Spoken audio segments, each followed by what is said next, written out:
Bienvenidos sean a este video donde vamos a abordar todos los temas comprendidos en la unidad número 2 del programa de cálculo diferencial, que durante el semestre 23-1 fue impartido por el doctor Fernando Vázquez Torres, a la secuencia 1 y M10. La unidad 2 se titula Límites y continuidad. Vamos a comenzar con la parte de límites y posteriormente vamos a finalizar con la de continuidad.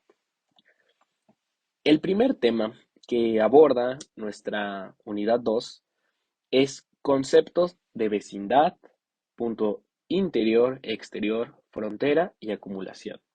Bueno, inicialmente la vecindad, algunos autores lo definen como cualquier conjunto que posee, tiene, presenta un conjunto abierto en el cual existe un punto. De manera simple es así, cualquier conjunto que contiene un conjunto abierto que a su vez contiene un punto. Si nos apegamos a la definición formal, dice, se trata de un intervalo abierto que posee como centro a x0 y cuyo radio o semiamplitud es delta. Se compone de un conjunto de puntos que satisfacen la siguiente desigualdad. Y aquí podemos observar la desigualdad. X0 menos delta debe de ser menor que x, que a su vez es menor que x0 más delta. Tenemos la representación gráfica donde podemos interpretar la definición. Tenemos el intervalo abierto que viaja de x0 menos delta a x0 más delta. Muy bien. Bueno, ahora, el punto acumulación. El punto acumulación dice, punto perteneciente a la recta numérica en el cual se encuentran amontonados infinitos números que, diferenciados por él, resultan de cantidades muy pequeñas, casi cero. Bueno, analicemos el siguiente ejemplo para poder entender esta definición. En el ejemplo tenemos dos casos en el cual el primero nos dice que no existe un punto de acumulación y en el siguiente nos menciona que el punto de acumulación es 3. Analicemos por qué sí y por qué no. Bueno, tenemos que enfocarnos en esta parte. Dice que al elegir cualquier punto y cercano a este punto van a estar infinitos números amontonados, que diferenciados, es decir, que restados, van a resultar de cantidades muy pequeñas. Vamos a analizar aquí si sucede eso. Elijamos, por ejemplo, el 3. El 3, los números más próximos son 2 y 4. Si nosotros a 3 le restamos 2 o a 3 le restamos 4, en ambos casos va a resultar 1. Bueno, con 2 va a resultar 1 positivo y con 4 va a resultar 1 negativo. Pero en ambos casos la diferencia es de la unidad. Entonces, eso no se apega con la definición, puesto que dice que resulta de cantidades muy pequeñas, casi cero. Aquí pues nosotros no nos estamos acercando a cero. Por ello, no existe aquí un punto de acumulación. Pero, por ejemplo, en el caso 2, aquí está el punto de acumulación es 3. De hecho, si nosotros notamos 3 está resaltado en negritas.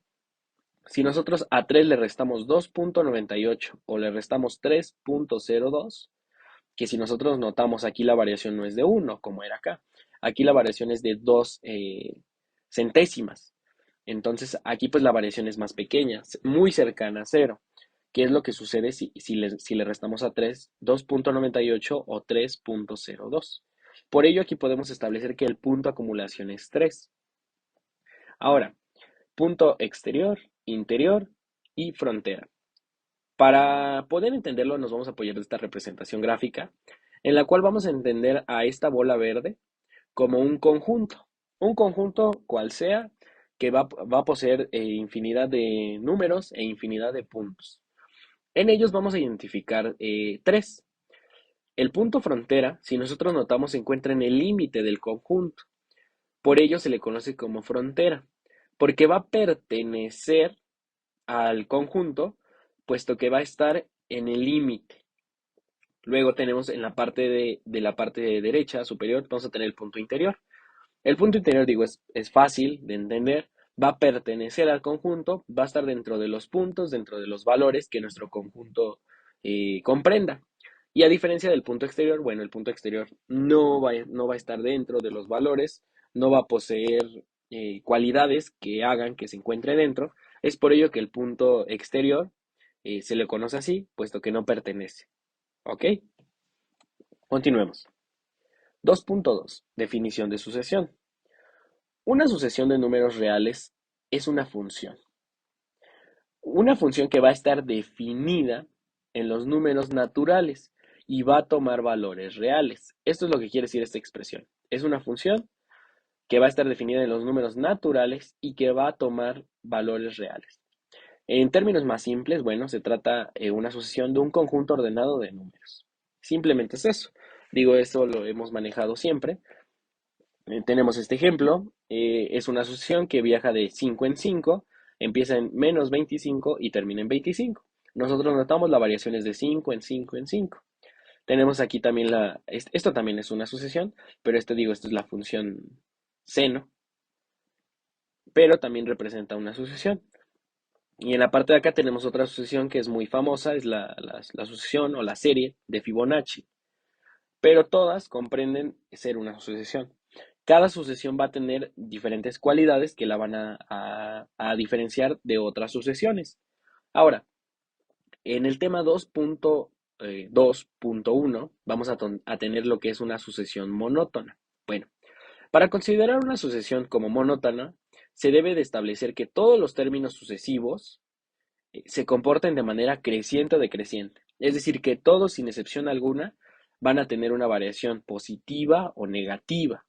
No importa cuántos sean, pueden ser 10 términos, 20 términos, no importa, pero todos deben de ascender o descender. Esa es la cualidad principal de una sucesión monótona. Dentro de las sucesiones monótonas, vamos a tener la sucesión monótona creciente, la sucesión estrictamente creciente y la sucesión monótona decreciente. Y también la sucesión estrictamente decreciente. Bueno, en la sucesión monótona creciente se debe de cumplir la regla, que cada término es igual o mayor al término anterior. Es decir, que cada término debe de tener una variación que tiene que ser igual o mayor al término anterior. Esta sucesión es muy igual a la sucesión estrictamente decreciente. La diferencia es que aquí tiene que ser igual o mayor. Aquí puede ser igual o menor.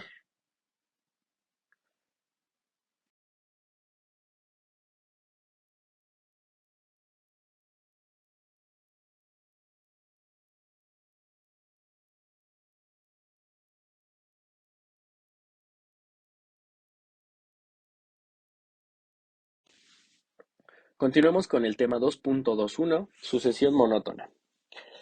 Se considera monótona una sucesión si se cumple la siguiente regla o cualidad. Todos los términos sucesivos, no importa cuántos sean, pueden ser 3, 10, 20, no importa cuántos sean, deben de tener un comportamiento creciente o decreciente. Si se cumple esta cualidad, se va a considerar como monótona la sucesión. Dentro de la sucesión monótona vamos a tener cuatro tipos. La sucesión monótona creciente, la sucesión estrictamente creciente, la sucesión monótona decreciente y la sucesión estrictamente decreciente. La diferencia entre ellas va a ser la manera en la que se comporten sus términos. En la monótona creciente, cada término es mayor o igual al anterior. Y podemos observar aquí su expresión matemática. En la estrictamente creciente, cumple con la siguiente relación de términos. Aquí podemos notar que cada término es estrictamente mayor que el anterior. Es estrictamente mayor que el anterior. Cada término debe de ser mayor que el término anterior, ¿ok? En la sucesión monótona decreciente, cada término es menor o igual al término anterior. Este es similar a la creciente, a diferencia que, bueno, obviamente, aquí crece y acá decrece. Y tenemos también su expresión. Y en la sucesión estrictamente decreciente, vamos a encontrar similitud con la estrictamente creciente, a diferencia que, bueno, igual que en estas dos, en esta debe de existir una relación decreciente, es decir, que los términos deben de ir decreciendo. Y tenemos aquí la expresión matemática. Muy bien. Continuemos ahora con el tema 2.3, límite de una sucesión. Bueno, vamos a empezar ya con la parte de límites. La definición significa que, bueno, eventualmente todos los elementos de la sucesión se van a aproximar tanto como queramos a un valor y se le va a conocer como valor límite. Si una sucesión tiene límite, se dice que es una sucesión convergente, es decir, que sus valores se encuentran. Y bueno, la sucesión converge o tiende al límite. Caso contrario, va a ser una sucesión divergente, Es decir, que sus valores se van a separar, se van a alejar. A eso se refiere. Muy bien, aquí tenemos una imagen ilustrativa donde podemos ver que, bueno, aquí los valores se van aproximando y se van acercando a un valor límite. Ahora, bueno, una asociación genérica se va a simbolizar con el subíndice, tenemos el coeficiente A y el subíndice N, y nos va a indicar este subíndice la posición que ocupa en la sucesión. ¿Ok? Dentro de las expresiones vamos a encontrar la siguiente. El límite o la palabra lim, vamos a encontrar el coeficiente y el valor n es el subíndice que nos va a identificar qué término ocupa en la sucesión. Va a ser igual a el límite, el número es el límite que nos va a arrojar, el valor límite de de esa función, de esa sucesión más bien. Y bueno, vamos a tener en la parte de abajo el elemento, la sucesión, a qué valor tiende, ¿ok? Entonces, bueno, las sucesiones en álgebra pueden tener números naturales como haya, por tanto, en general una sucesión tiene una cantidad infinita de términos. Entonces las sucesiones pueden tener tantos términos números naturales como los haya, como existan. A partir de aquí, bueno, ¿cómo se determina el límite de una sucesión? Para calcular el límite L de una sucesión, tenemos que encontrar a qué número, si es que existe, se aproximan los números o términos, ¿ok? Entonces, bueno, digo, lo que tenemos que hallar es en qué valor se van a aproximar, en qué valor se están encontrando los términos de nuestra sucesión. Ahora, vamos a trabajar ahora 2.4, límite de una función. En la parte de acá tenemos la parte teórica y aquí tenemos un ejemplo que desarrollamos en clase, que esto es de la idea intuitiva del límite. ¿Ok? Bueno, iniciemos por definir qué es de manera intuitiva un límite. Bueno, si al aproximar x lo suficientemente cerca de un número a sin llegar a ser a, tanto del lado izquierdo como del lado derecho, la función f de x se aproxima a un número L. Entonces el límite cuando x tiende al número a es L. Esto en una expresión matemática se representa así. El límite de la función f de x cuando tiende a va a ser L. ¿Ok? Eh, Aquí tenemos la manera en la que debe de leerse. X tiende a. Esta flechita es a lo que se refiere. X tiende a. Y cuando la función converge en un valor por la izquierda, se hace uso de la expresión x tiende al valor a y vamos a tener un superíndice negativo que va a representar que tiende por la izquierda. Y luego, caso contrario, cuando tienda por la derecha, se hace uso de la expresión x tiende a con el superíndice positivo. ¿Ok? Muy bien. Eh, Ahora vamos a analizar la idea intuitiva del límite. Aquí tenemos la función f de x que va a ser igual a x cuadrada menos 9 sobre x menos 3. Desarrollamos este polinomio, es una diferencia de cuadrados, y vamos a poder eliminar x menos 3 con x menos 3 y nos va a quedar x más 3, que va a ser pues nuestra función. Vamos a tener el límite por la izquierda, recordemos signo negativo por la izquierda, y el límite por la derecha, signo positivo. Si nosotros en cada x, ahora con esta función x más 3, sustituyéramos el valor de x, pero con variaciones mínimas, si nosotros notamos aquí va aumentando un término, un término, un término, pues podemos observar que el límite va a ser cercano a 6 sin llegar a 6, ¿ok? 5.9, 5.99, 5.999. A esto se refiere la idea intuitiva del límite. Es decir, que nosotros nos estamos aproximando tanto como queramos a A, que sería nuestro valor 6, pero sin llegar a ser A. Por eso elegimos 5.9, 5.99 y así. Esto es una idea intuitiva del límite. Aquí lo estamos haciendo por la izquierda y acá lo hacemos por la derecha. En lugar de empezar a acercarnos por la izquierda, lo hacemos por la derecha. Y aquí vamos a ir sumando 3.1, 3.01, 3.001, 3.00001 y así. Si nosotros observamos, estamos muy cerca de A sin llegar a ser A. ¿Ok? Podemos concluir de este ejercicio que el límite tiende a 6, tanto por la izquierda como por la derecha. Entonces podemos establecer que el límite de la función es 6, ¿ok? Es decir, si los límites laterales existen y tienden a un mismo número L, que es caso aquí, tiende a 6, tanto por la izquierda como la derecha, entonces el límite cuando tiende al número A es L. L va a ser 6. Muy bien. Para que el límite exista, no se necesita que la función esté definida para el número A. Basta con que esté definida para valores muy cercanos. Por ello es que nosotros nos estamos acercando, pero no llegamos al número al que queremos aproximarnos. Muy bien. Ahora, 2.41, 2.4.1. Límite de una función en un punto. Vamos a encontrar la definición formal de límite, que también se le conoce como la definición epsilon delta de límite, que dice, si el límite de x cuando tiende a de la función f de x es igual a L, si para todo epsilon mayor que cero, existe una delta mayor que cero, tal que cero es menor que la diferencia entre x menos a, el valor de a. Y a su vez, esta diferencia es menor que delta. Entonces podemos decir que la función f de x menos el valor L tiene que ser menor a epsilon. Esta es la definición formal del límite.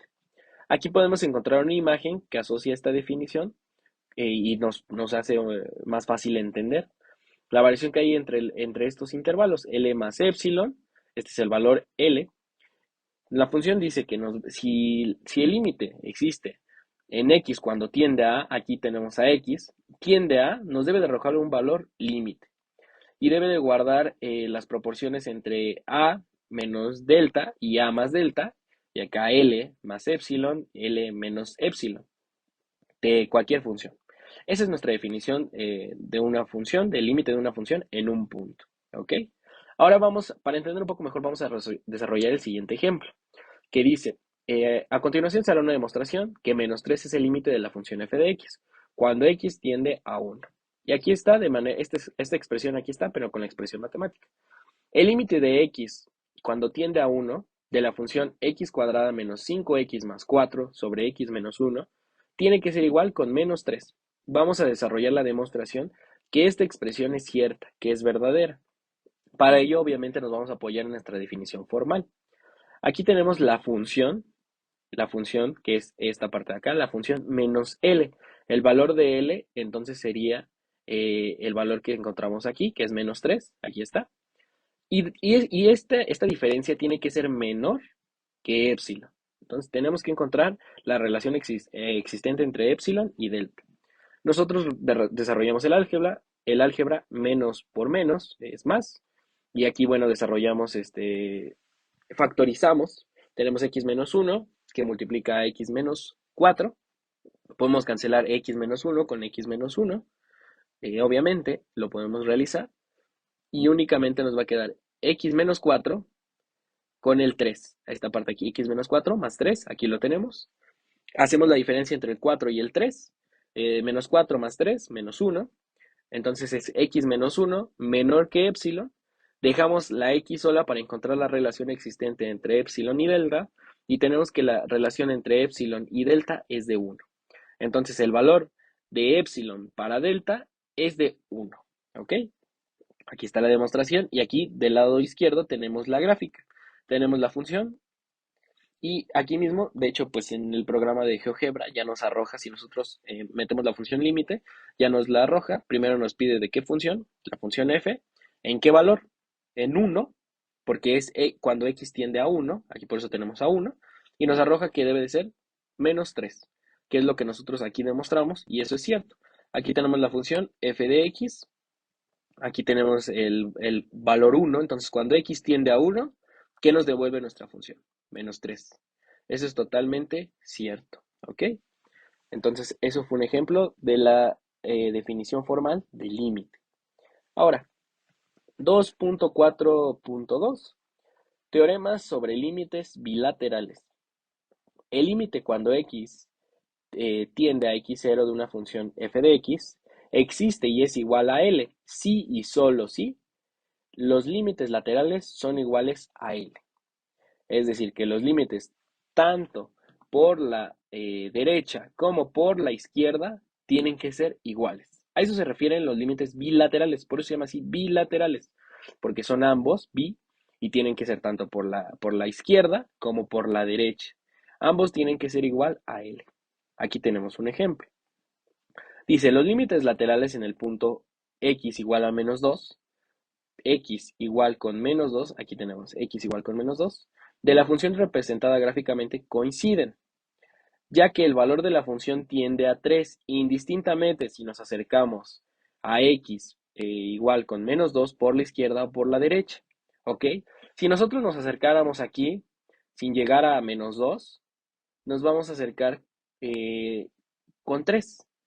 Aquí con y igual a 3, sin llegar a 2. Si nos acercamos, nos vamos a acercar aquí con 3, tanto por la izquierda como por la derecha. Si lo hiciéramos por la derecha, nosotros notamos, también nos arroja 3. Podemos establecer que el límite cuando x tiende a menos 2 es 3 y es un límite bilateral, porque tanto por la izquierda como por la derecha nos acercamos a 3. ¿Ok?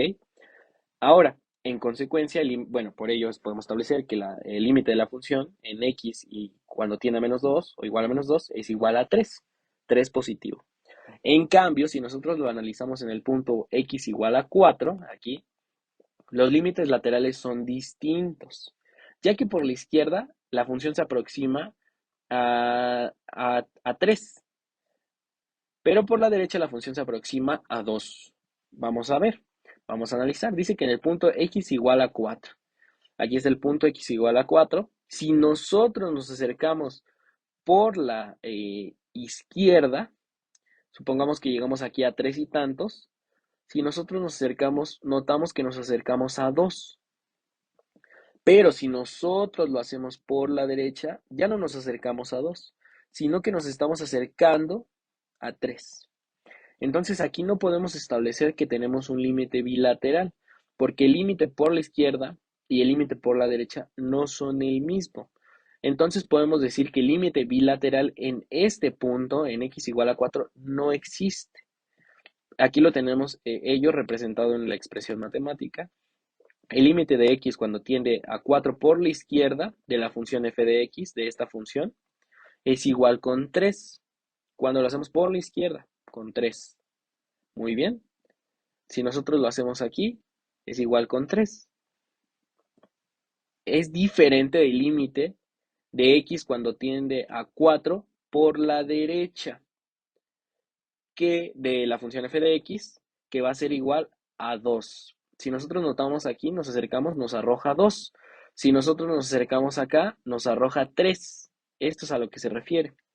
Entonces, eh, no existe el límite de x cuando tiene 4 de la función f de x. Muy bien. De hecho, aquí podemos notar un salto, un brinco, una discontinuidad que posteriormente analizaremos. Pero de manera práctica es ello. Cuando nos acercamos por la izquierda, aquí a 4, la función nos va a regresar el valor aquí en 2. Y si lo hacemos por la derecha, la función nos va a arrojar el valor en 3. Entonces no existe el límite. Muy bien. Aquí podemos notar ambos casos, cuando sí existe en la parte de acá y cuando no existe. Muy bien. Ahora, 2.4.3, límites laterales o también conocidos como unilaterales. Como ya pudimos notar en las anotaciones anteriores, dado una función, podremos encontrar que tendremos un límite por la izquierda y uno por la derecha, que si son iguales se les determina un límite bilateral. De lo contrario, existe una situación de variación de acuerdo con los valores que tomemos, hacia la izquierda o hacia la derecha. Nos pueden arrojar diversos valores en relación con el punto existente, dando origen así a un límite unilateral. El límite unilateral, digo, básicamente pues es cuando son diferentes. Cuando tenemos un límite por la izquierda y un límite por la derecha. Aquí tenemos la expresión del límite por la izquierda y acá tenemos la expresión del límite por la derecha. Muy bien. De hecho, si nosotros notamos aquí nos dice que el límite de x cuando tiende a por la izquierda de la función f de x va a ser igual a L.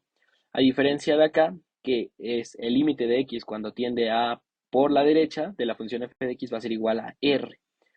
Es decir, entonces aquí no podemos establecer que es igual aquí a L y acá igual también a L, no, aquí va a ser igual a R y acá a L. por eso son unilaterales. Muy bien. Si observamos la única diferencia entre ambos, es la manera en la que son representados. Básicamente, bueno, pues aquí la diferencia entre estos dos es este signo, este superíndice. Uno representa por la derecha el positivo y el negativo por la izquierda. A pesar de que es un signo matemático, no tiene afectación, es decir, que no va a tener alguna afectación matemática en las operaciones. Muy bien. Entonces, se establece que únicamente es de forma representativa. En las funciones a trozos podemos observar de mejor manera cómo es que actúan este tipo de límites. Aquí tenemos una función a trozos, donde podemos observar cómo es que funcionan, que básicamente es lo que teníamos en el ejercicio anterior, donde si nos acercamos por una lateral o por la otra, vamos a tener diferentes variaciones en los límites. ¿Ok? Aquí, bueno, tenemos que al acercarnos a 2 o cuando x tiende a 2 por la derecha, el límite de la función es 6. Y cuando lo hacemos por la izquierda, el límite de la función es 3. Muy bien. Esta es la diferencia con los límites anteriores. Que bueno, en el caso anterior analizamos los dos puntos, aquí lo puntualizamos. Aquí podemos observar de mejor manera los límites unilaterales. Muy bien. El conocimiento y manejo de estos límites nos va a permitir identificar si existe un límite bilateral en la función y también nos va a permitir encontrar la continuidad o discontinuidad de una función.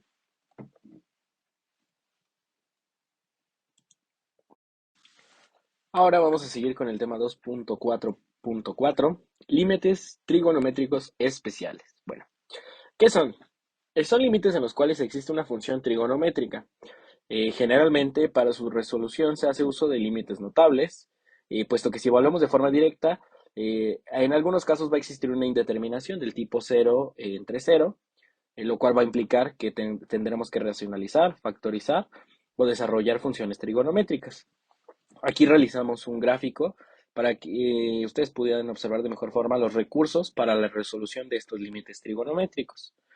Vamos a ocupar, como ya mencionamos, identidades trigonométricas, límites trigonométricos especiales, modificaciones del argumento de la razón trigonométrica o sustituciones y el teorema de intercalación. Aquí de manera eh, fácil representamos algunas entidades. Las entidades pitagóricas, de ángulos dobles, de ángulos complementarios, las recíprocas, paridad e imparidad, suma y resta de ángulos. Y aquí, bueno, aquí están los límites trigonométricos especiales, ¿no? Que, bueno, básicamente el límite de x cuando tiende a cero, de la función seno de x sobre x, siempre va a ser igual a 1. El límite de x cuando tiende a cero, de la tangente de x sobre x, va a ser igual a 1. Y el límite de x cuando tiende a cero de 1 menos el coseno de x sobre x va a ser igual a 0. Dos notas muy importantes. Existen otros límites para realizar las sustituciones. Bueno, que al realizar las sustituciones toman en cuenta la forma de un límite trigonométrico especial, ¿ok? Entonces existen algunos que cuando los racionalizamos, o realizamos las sustituciones, van a tomar la forma de un límite trigonométrico especial. Y número dos, existen los límites trigonométricos, bueno, se van a trabajar siempre en radianes. Muy bien. Ahora, vamos a analizar el siguiente ejemplo, vamos a resolverlo. Tenemos el límite de x cuando tiende a cero, de 1 menos el coseno de x sobre x. El primer paso, vamos a evaluar el límite únicamente para comprobar que existe una indeterminación. Si nosotros sustituimos de forma directa a x con 0, bueno, vamos a tener 1 menos el coseno de 0 sobre 0. 1, el coseno de 0 es 1, entonces sería 1 menos 1 sobre 0. Pues 1 menos 1 es 0, 0 entre 0 es una indeterminación, ¿ok? Como notamos, el límite se indetermina, por ello recurrimos a multiplicar por el conjugado de la expresión del numerador para poder aplicar la diferencia de cuadrados. Muy bien, entonces, bueno, el conjugado de la expresión del numerador, el numerador, recordemos, siempre es el que se encuentra en la parte de arriba. El conjugado, bueno, pues sería 1 más el coseno de x. Vamos a multiplicar en ambos términos, numerador y denominador. Entonces, bueno, vamos a multiplicar 1 menos el coseno de x por 1 más el coseno de x, pues vamos a tener 1 al cuadrado menos el coseno cuadrado de x, todo ello sobre x por el conjugado, que es 1 más el coseno de x. Muy bien. Nosotros al resolver 1 elevado al cuadrado, pues sigue siendo 1. 1 menos el coseno cuadrado de x. Tenemos en la parte de abajo exactamente lo mismo. X por el conjugado. Procedemos al paso 3. Aplicamos la propiedad trigonométrica. Aquí vamos a aplicar una propiedad. Por eso en las diapositivas anteriores la citábamos. Porque en algunos de estos límites, dependiendo cuál estemos trabajando, vamos a requerir de ellas.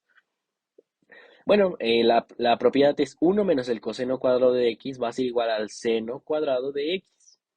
La aplicamos para que nuestra expresión se transforme.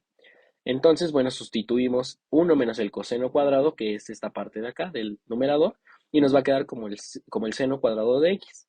Ahora, descomponemos la expresión para poder aplicar el teorema de límites trigonométricos especiales. Vamos a descomponer la parte de arriba, el seno cuadrado, vamos a descomponerlo en seno por seno, y bueno, en la parte del denominador nos vamos a quedar con x y el conjugado. Evaluamos, ahora sí podemos evaluar el límite. Nosotros evaluamos bueno, aquí aplicamos, recordemos que esto siempre es igual a 1. El límite de x cuando tiende a 0 del seno de x sobre x siempre es igual a 1. Por ello aquí está el límite de 1 por, y tenemos el seno de x sobre 1 más el coseno de x. ¿Ok? Esta parte de aquí fue un teorema de límite trigonométrico especial. Aquí es la aplicación exactamente. Esta expresión se convierte en este 1 de acá. ¿Ok? Bueno, realizamos, aquí ya podemos evaluar. Entonces, el límite de x cuando tiende a 0 de 1 por el seno de 0, entre 1 más el coseno de 0, bueno, el seno de 0 es 0, y el coseno de 0 es 1. Entonces, tenemos 0 entre 1 más 1, sería 0 entre 2. ¿Ok? Al final, obviamente, esto es 0. Y si multiplicamos 1 por 0, bueno, pues va a ser 0. Entonces podemos definir que el límite de 1 menos el coseno de x entre x es 0. ¿Ok? Este es un ejemplo para entender un poco sobre los límites trigonométricos especiales. Como mencionamos, existen diversos y cada uno va a depender qué procedimiento vamos a aplicar o qué propiedad o de qué recurso nos vamos a hacer válidos para poderlo resolver. Para ello, bueno, vamos a tener que analizar cada uno de ellos de manera aparte. Ahora, dentro de los límites indeterminados, vamos a encontrar el tema 2.4.5, límites infinitos y al infinito. Un límite al infinito es aquel al que tiende la función f de x cuando la variable x se hace tan grande, tanto en positivo como en negativo, como queramos. Entonces la función f de x puede tender a un valor finito o puede divergir a un límite infinito, a infinito, ¿no? Tenemos aquí 4 ejemplos, ¿no? Entonces, bueno, el límite infinito siempre es aquel donde la función va a tender o se va a hacer tan grande, pero tan grande, que ya nosotros no lo vamos a poder cuantificar en un número y vamos a hacernos válidos de la expresión del infinito, ¿ok? Tenemos 4 ejemplos, muy bien.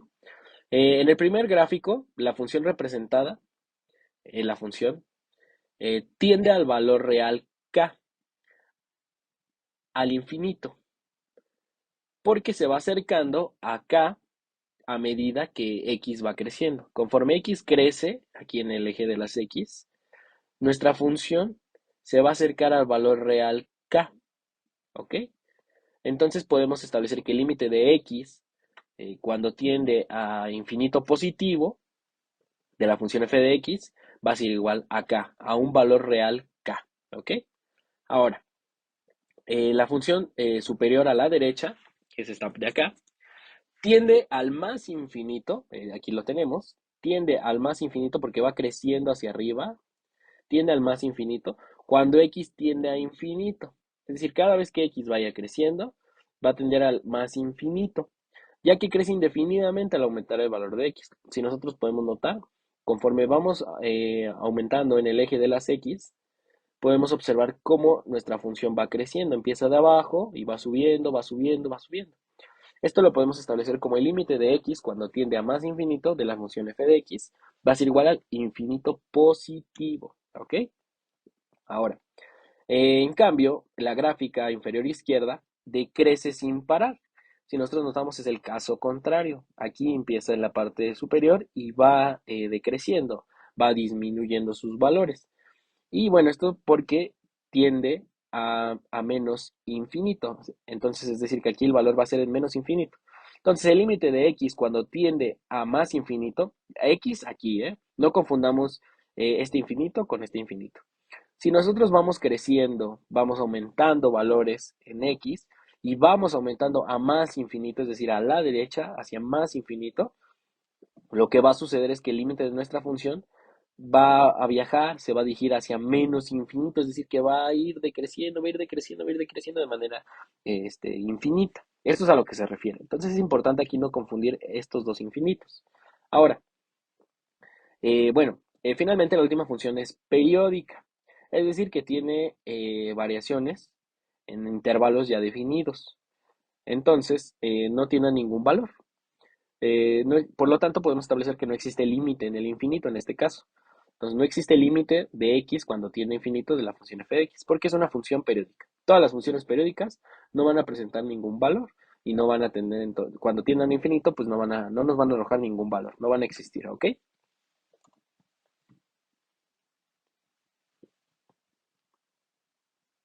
Vamos ahora con la noción inicial. Vamos con un ejercicio.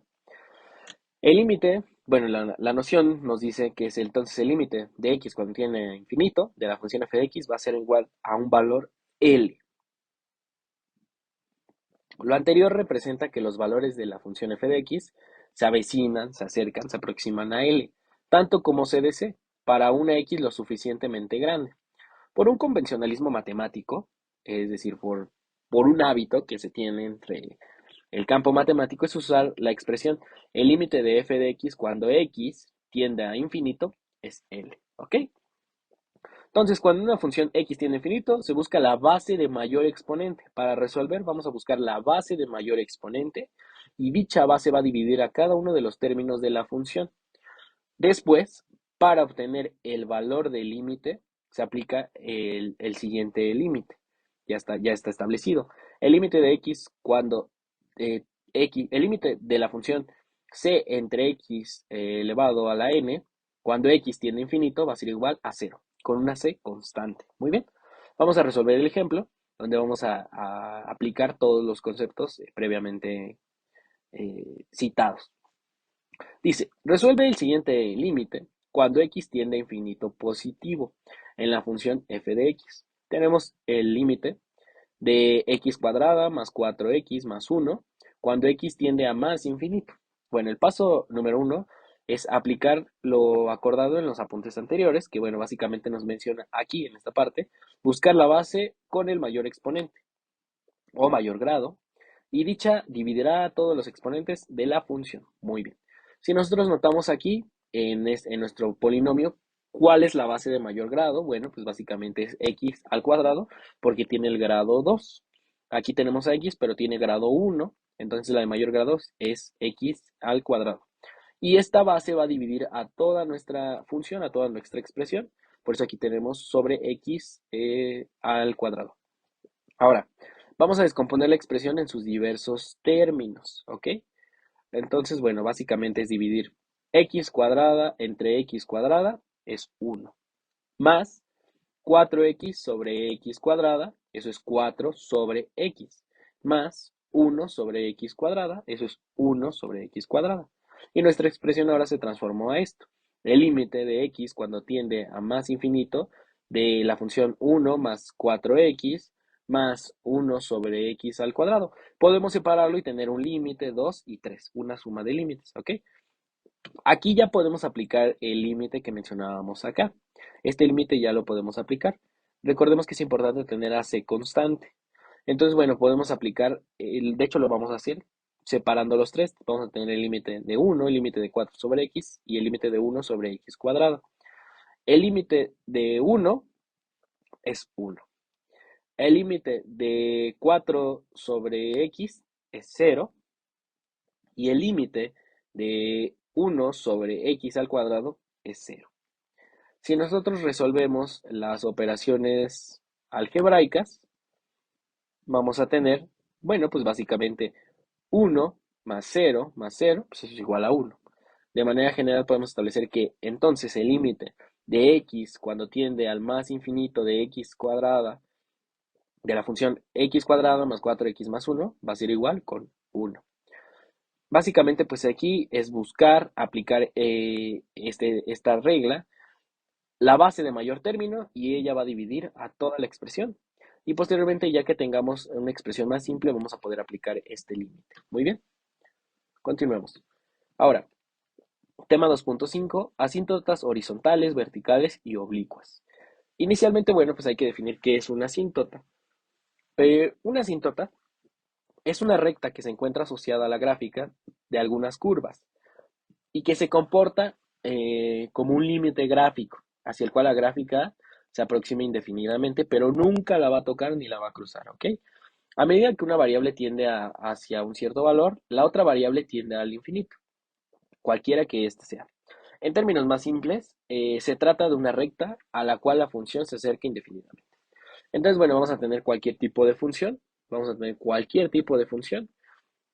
y a ella se va a acercar una recta, pero jamás, jamás, jamás la va a tocar o se va a cruzar. Simplemente se va a aproximar hasta extenderse al infinito, ¿ok? Existen horizontales, verticales y oblicuas. Muy bien.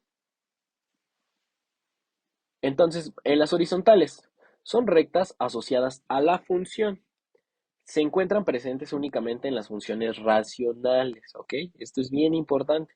Las asíntotas horizontales únicamente van a estar presentes en las funciones racionales que tengan la forma f de x va a ser igual a g de x sobre h de x, ¿ok? Entonces, eso es bien importante. Las asíntotas horizontales únicamente van a estar asociadas a las funciones racionales, ¿ok? Y se van a determinar haciendo que la variable independiente x tienda al infinito, lo que trae como consecuencia que la función cociente tienda a un valor determinado fijo, al que nunca va a llegar ni va a cruzar, ¿ok? Dependiendo entre la relación de los grados entre los polinomios, se van a tener tres tipos de casos, ¿ok? En las asíntotas horizontales. El primer caso, nos establece que el polinomio g de x y h de x tienen el mismo grado. Entonces, el polinomio del numerador y del denominador son, el grado del polinomio del numerador y del denominador son exactamente el mismo. Entonces, la asíntota horizontal va a ser la recta dada por el cociente de los coeficientes de mayor grado. ¿Ok? Entonces, aquí tenemos un ejemplo para entender. Dice, hallar la asíntota horizontal de la función 6x menos 5 sobre 2x más 4. Si nosotros analizamos siempre en cualquier asíntota, vamos a tener que analizar los grados de los coeficientes. Aquí notamos, y en ambos casos el grado es 1. Aquí está x elevado a la 1 y acá tenemos a x elevado a la 1. Entonces, va a cumplir con nuestro primer caso. Tienen el mismo grado. Cuando sea esta situación, la recta va a ser igual al cociente, a la división entre los coeficientes. Aquí fue 1, pero puede ser 2, 3, puede ser cual sea el coeficiente, pero tiene que ser exactamente el mismo, ¿ok? Entonces aquí pues únicamente, pues básicamente pues, se trata de dividir 6 entre 2, nos va a dar 3. Entonces nuestra asíntota horizontal va a ser y igual a 3. Y aquí podemos observar, aquí tenemos nuestra gráfica de nuestra función, que es en color verde, y tenemos aquí en 3 a nuestra recta, a nuestra asíntota horizontal.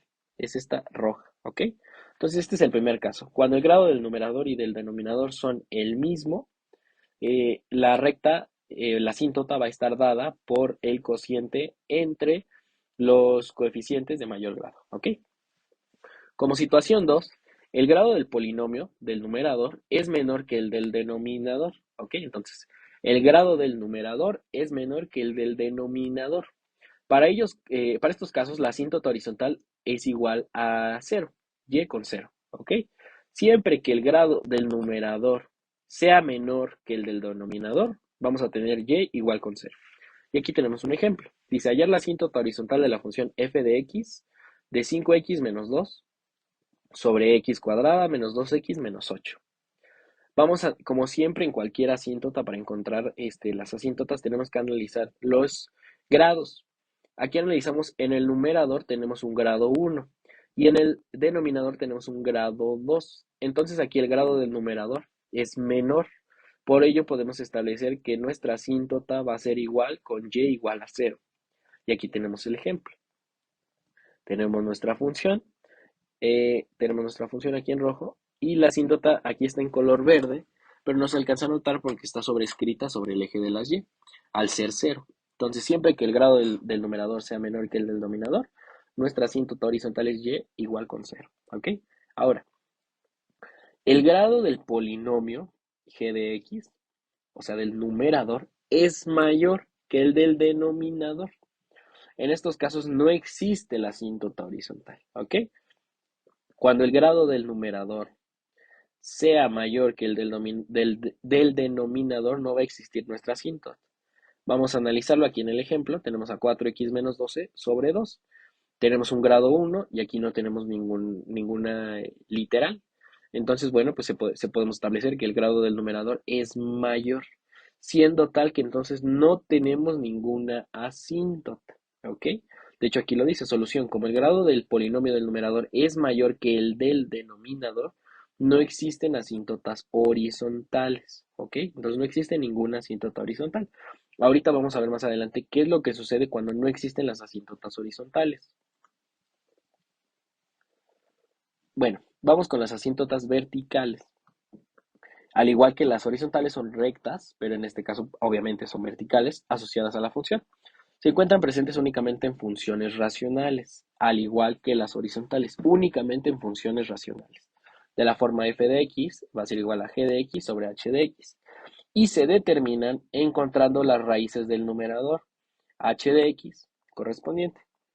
Entonces las vamos a encontrar eh, resolviendo o encontrando las raíces del denominador, ¿ok? Entonces, bueno, básicamente el número de raíces asociadas a una función determinan el número de asíntotas verticales que tiene tal función. Por lo cual, la asíntota siempre será igual a un número real entero. Siempre va a ser igual a un número real entero. Para resolverlas, siempre tendremos que igualar el denominador a 0, ¿ok? A eso se refiere encontrar las raíces del denominador. Igualar el denominador a 0 y resolver. En el ejemplo tenemos, hallar las asíntotas verticales de la función f de x es igual a 1 sobre x cuadrada menos 3x menos 4. En la solución, vamos a ver, dice que siempre tenemos que igualar a 0 o hallar las raíces de nuestro denominador. El polinomio del denominador es de grado 2, por lo tanto tiene dos raíces, ¿no? Siguiendo aquí, puesto que el número de raíces va a ser el número de asíntotas verticales asociadas, ¿ok? Entonces, como es grado 2, vamos a tener dos asíntotas verticales. Paso 2, procedemos a igualar el denominador a 0 y resolvemos. Vamos a igualar el denominador a 0, x cuadrada menos 3x menos 4 va a ser igual a 0. Lo vamos a factorizar este polinomio, nos queda x menos 4 por x más 1. Recordemos, dos números que sumados y multiplicados nos den menos 3 y menos 4. Tenemos que a menos 4 y a más 1. Entonces los valores de las asíntotas, bueno, posteriormente esta x y esta x las vamos a igualar con 0 y vamos a despejar el 4. Está restando, va a pasar sumando y acá está sumando, va a pasar restando. Entonces tenemos que las asíntotas verticales son x1 es igual con 4. Repito, está restando, pasa sumando, por eso está 4 positivo. Y x2 igual con menos 1. ¿Ok? Ahora, las asíntotas oblicuas. Hace rato mencionábamos que cuando no existe una asíntota horizontal, nos va a dar pie a que exista una oblicua o diagonal, ¿ok? Entonces, cuando no haya una asíntota horizontal y el grado del numerador menos el grado del denominador sea igual a 1, la asíntota oblicua, va a existir la asíntota oblicua, ¿ok? Y va a ser el cociente de la división entre el polinomio de g de x y h de x, ¿ok? Entonces, las asíntotas oblicuas únicamente existen cuando, cuando no existan las horizontales, cuando no exista ninguna asíntota horizontal y la diferencia entre los grados del numerador y del denominador sea igual a 1. Para que haya una asíntota oblicua tienen que cumplirse estas dos reglas, ¿ok? Ahora, como ejemplo, determinen la asíntota vertical, horizontal o de lo contrario, oblicua, de la siguiente función, ¿ok? Aquí ya está la asíntota horizontal, que bueno, básicamente, pues como lo mencionábamos aquí, es igual al conservo y resolver. X más 1, pues pasa restando, pues va a ser X con menos 1, ¿ok? Y recordemos que siempre va a ser el número de asíntotas verticales, va a estar igual con el número de raíces asociadas, ¿ok? Aquí pues tenemos 1, pues por eso solo tenemos una, ¿ok? Ahora, busquemos nos dice el ejercicio, vertical, horizontal y de lo contrario oblicuo. Vamos a buscar horizontal, vamos a ver si existe la asíntota horizontal. Como el grado del polinomio del numerador es mayor que el del denominador, no existe una asíntota horizontal, ¿no? Porque el grado del numerador es 2 y el del denominador es 1, entonces no puede existir una asíntota horizontal. Siendo este caso, se cumple la primera regla. Ahora, nos dice que la diferencia entre el grado del numerador, que es 2, menos el del denominador, que es 1, tiene que ser igual con 1.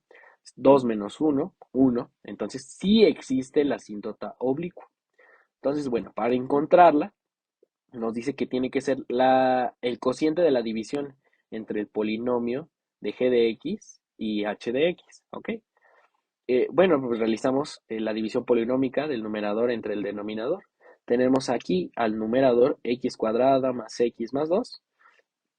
Tenemos lo que se le conocería como nuestro dividendo, nuestro divisor, nuestro resultado y nuestro residuo. Es este azulito, ¿ok? Bueno. Para realizarlo, bueno, pues esto es únicamente una división polinómica. El resultado de nuestra división es x. Y siempre la asíntota horizontal, la asíntota oblicua, siempre la asíntota oblicua va a ser igual al resultado de nuestra división. Es por ello que aquí establecemos que y es igual con x. Siempre la gráfica será igual al cociente de la división, que en este caso pues es x. Muy bien. Aquí tenemos nuestra función, es la misma que la de acá. Y x cuadrada más x más 2 sobre x más 1. Y nuestra asíntota oblicua o diagonal va a ser y igual con x. Y igual con x y es esta que tenemos aquí en color morado. Muy bien. Bueno, eso es todo en cuanto a asíntotas. Ahora vamos con la unidad 2 de continuidad.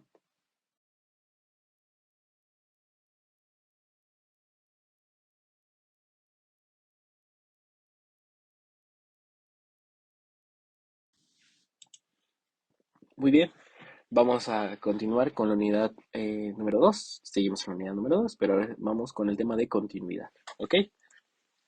Bueno, inicialmente vamos a definir qué es continuidad. ¿Ok?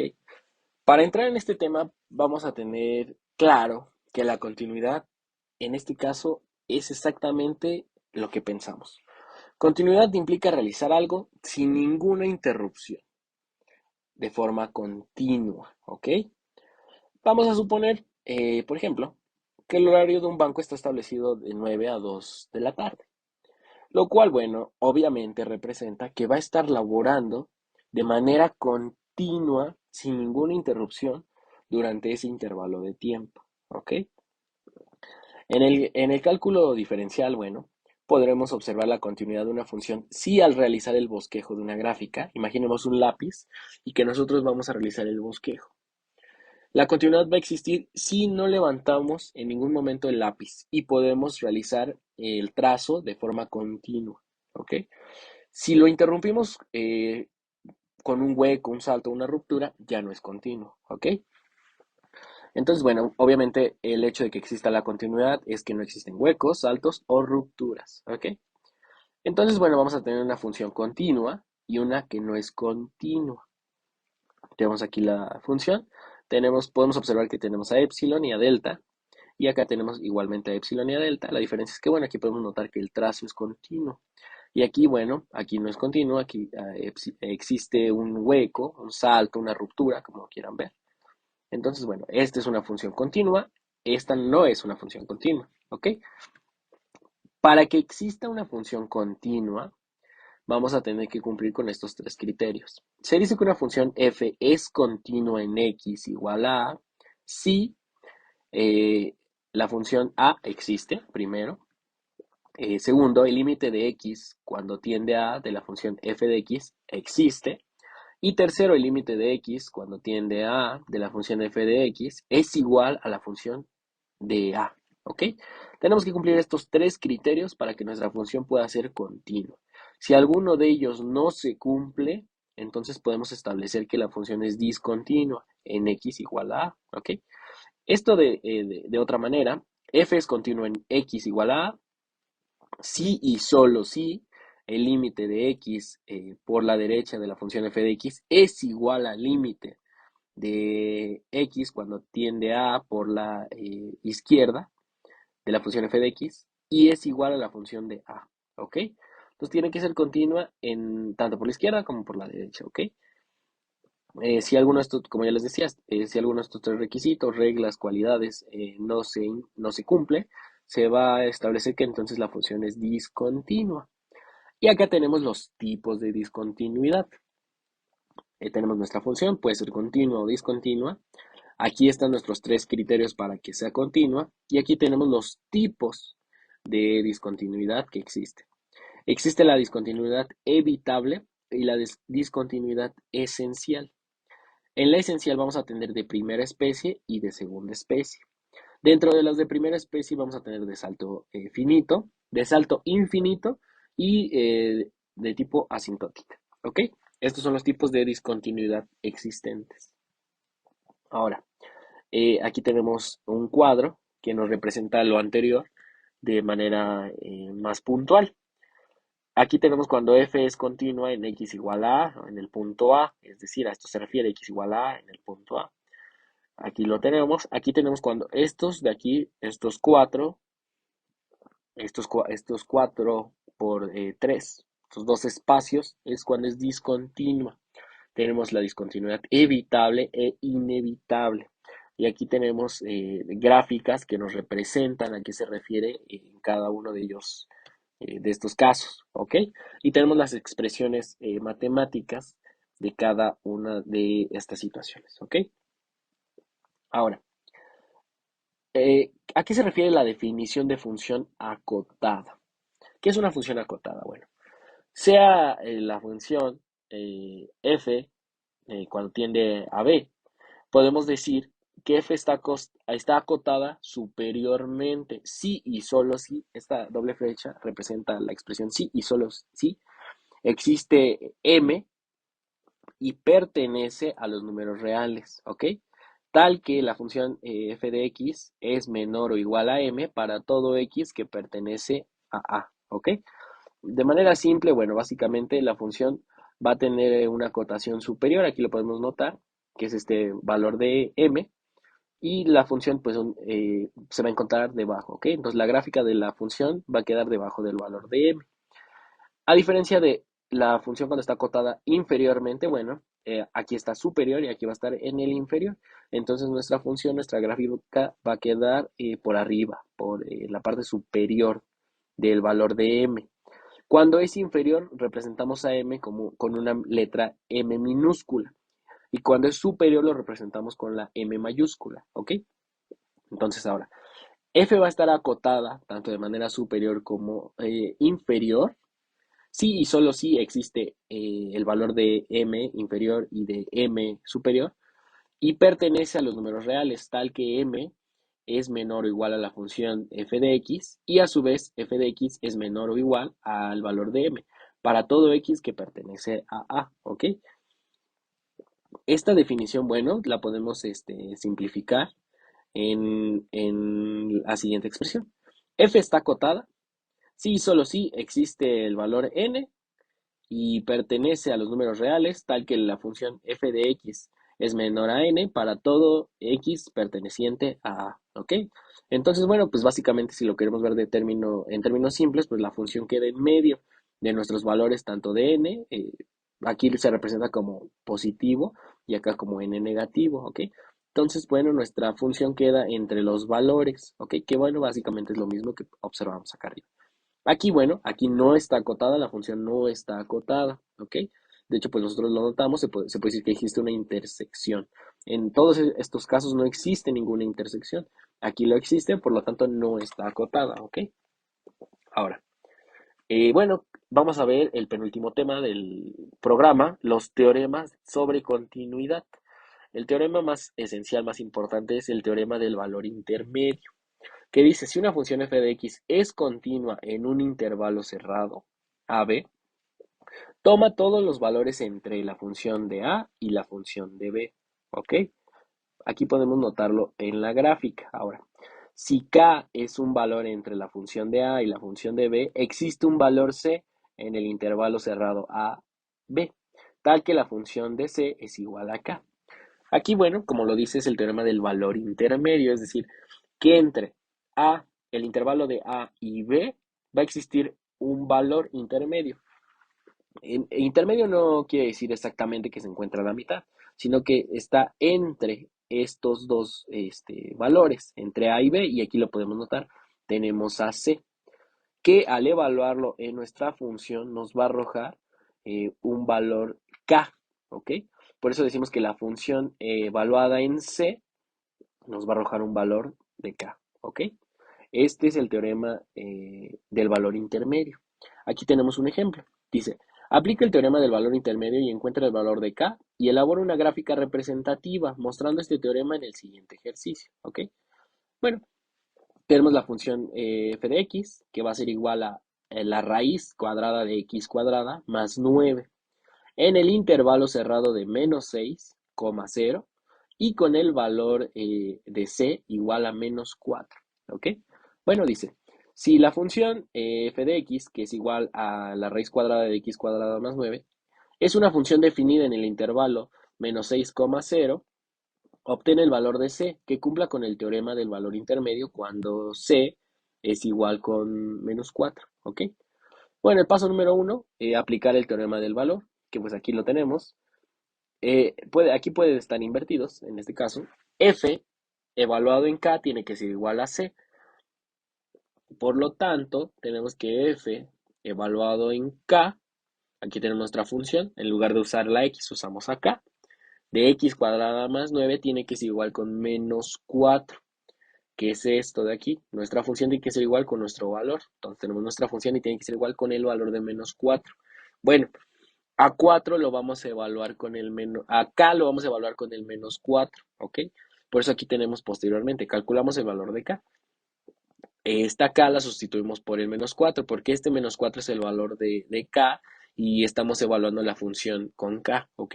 Entonces, bueno, es menos 4 elevado al cuadrado más 9 y eso va a ser igual a k, ¿ok? Pues bueno, al resolverlo, pues tenemos menos 4 elevado al cuadrado, pues es 16 más 9, 25. La raíz de 25, la raíz cuadrada de 25 es 5. Por lo tanto, k es igual con 5. Y aquí lo tenemos en la gráfica, lo cual nos va a facilitar el entendimiento. Tenemos nuestra función f de x, que es esta, es una parábola. Tenemos a x cuadrada más 9, la raíz de x cuadrada más 9, aquí la tenemos. Y bueno, tenemos que entonces nos dice que el valor intermedio, cuando vale 4, evaluado, el valor de k evaluado en nuestra función, cuando vale menos 4, tiene que ser 5. Nosotros aquí lo comprobamos. Cuando x vale menos 4, cuando el valor de k vale menos 4, y lo evaluamos en nuestra función, nos devuelve la función un valor igual a 5. Y bueno, esto es la aplicación del teorema del valor intermedio, ¿ok? Esto es exactamente a lo que se refiere. Aquí, bueno, tenemos se puede decir, los intervalos entre lo que sería A y B, por eso están aquí en rojo. Aquí está en 6 porque ese es el valor, son los valores que comprenden a nuestro intervalo cerrado, de menos 6 a 0. Por eso están aquí en color rojo. Y el valor intermedio, pues aquí está en menos 4 y nos devuelve un valor en 5. A eso se refiere el teorema del valor intermedio. Ahora, el último tema nos dice continuidad en un intervalo. Bueno, recordemos que tenemos intervalos abiertos y cerrados, ¿ok? Vamos a analizar primero la continuidad, pero en un intervalo abierto. Una función es continua en un intervalo abierto o una unión de intervalos abiertos si es continua en cada punto de ese conjunto, ¿ok? Entonces decimos que f de x es continua en el intervalo abierto de a y b, si y solo si la función f de x es continua para todo x perteneciente a ese mismo intervalo, ¿ok? Entonces, solo vamos a poder establecer que es continua en cada punto de ese conjunto si la función es continua en el intervalo, si y solo si la función es continua y para todo x, es decir, para cualquier x tiene que ser continua en ese intervalo, ¿ok? Vamos a analizar la continuidad de la función. Nos dice que la función es h de x es igual a x menos 1 sobre x cuadrada menos 1 en el intervalo menos 1, 1. ¿Ok? Por ser una función racional, esta es una función racional, implica una división. La función es continua en cada número real, excepto los que anulan al denominador. Los que anulan al denominador es 1 y menos 1. ¿Por qué? Porque si aquí elevamos 1 al cuadrado, pues es 1, menos 1 es 0, ¿ok? Y eso ya nos lo anula y nos lo indetermina y ya no lo podemos resolver. Y de mismo caso, el menos 1 se convierte en positivo y resulta la misma situación. Entonces, por ello, es continuo en cada número real, excepto los que anulan al denominador. Con esos valores, como estos valores no pertenecen al intervalo, la función es continua en el intervalo menos 1, 1, ¿ok? Entonces podemos establecer que sí, efectivamente es continua, porque bueno, estos valores no pertenecen al intervalo, porque es un intervalo abierto, ¿ok? Al ser abierto no consideramos los extremos, ni a menos 1 ni a 1, ¿ok? Ahora, dice, analice la continuidad de la función de la función h de x, x menos 1 sobre x cuadrada menos 1, es la misma función, pero ahora el intervalo es menos 2 y 2, intervalo abierto de menos 2 a 2. Los posibles puntos de discontinuidad son los que anulan al denominador, ya lo analizamos acá arriba, ¿ok? Entonces son posibles puntos de discontinuidad, ¿ok? Pero vamos a analizar qué sucede en cada caso con cada valor. En x igual con 1, vamos a evaluar. Nosotros notamos que al evaluar se indetermina, es un valor indeterminado. Y la función no va a estar definida en este punto, entonces no está definida en x igual con 1, ¿ok? Entonces, digo, aquí tenemos el límite de x cuando tiende a 1 de la función h de x, que es x menos 1 sobre x cuadrada menos 1. Esto va a ser igual, en la parte de arriba tenemos una diferencia de cuadrados, lo expandimos, más bien dicho, y lo resolvemos. Cancelamos x menos 1 entre x menos 1, lo cancelamos y nos queda 1 sobre x más 1. Lo evaluamos con el 1, entonces es 1 sobre 1 más 1, pues es 2, es igual a un medio, ¿ok? Entonces, como f de x no está definida en x igual a 1, pero existe el límite, sí existe el límite, aquí lo podemos notar, sí existe el límite, es un medio, la función presenta una discontinuidad evitable en x con x igual a 1, ¿ok? Ahora, vamos a analizar qué sucede en x igual con menos 1. Entonces tenemos la función, es la misma función h de x, pero la vamos a evaluar en menos 1. Vamos a evaluar, tenemos entonces que es menos 1 sobre menos 1 al cuadrado, menos 1, menos 1, menos 1, menos 2, menos 1 al cuadrado 1, menos 1, 0. Por lo tanto, no existe, ¿ok? Vamos ahora a analizar el límite. El límite de x cuando tiende a menos 1 por la izquierda de x, de la función h de x, que es x menos 1 sobre x cuadrada menos 1. Aquí nuevamente vamos a expandir la diferencia de cuadrados, cancelamos y nos queda 1 sobre x más 1. Bueno, al evaluar, pues nos va a dar que el límite va a ser igual a menos infinito. Entonces, bueno, como no existe límite para x con menos 1, la función presenta una discontinuidad infinita.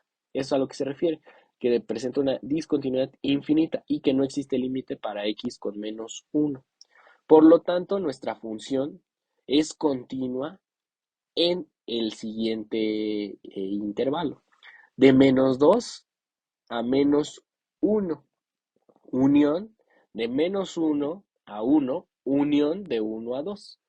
Básicamente, evitamos los valores 1 y menos 1. aquí lo tenemos, evitamos los valores 1 y menos 1. Esta es nuestra función, aquí está nuestra función, y vamos a evitar los valores en 1 y menos 1 para que se pueda considerar que es continua, ¿ok? Muy bien. Ahora, vamos a analizar la continuidad en un intervalo cerrado. La continuidad de una función en un intervalo cerrado AB no es sencilla, no es tan sencilla de analizar como en el caso de los intervalos abiertos, dado que al considerar el intervalo cerrado, la función no está definida a la izquierda de A, como tampoco a la derecha de B. No tiene sentido considerar los límites en A y en B. Esto hace que no se pueda definir la continuidad en estos dos puntos. Se debe definir primero la continuidad por la derecha y la continuidad por la izquierda en un punto, ¿ok? Entonces, bueno, no es tan sencillo como el intervalo abierto y tenemos que definir primero la continuidad por la derecha y la continuidad por la derecha para poder establecer que existe.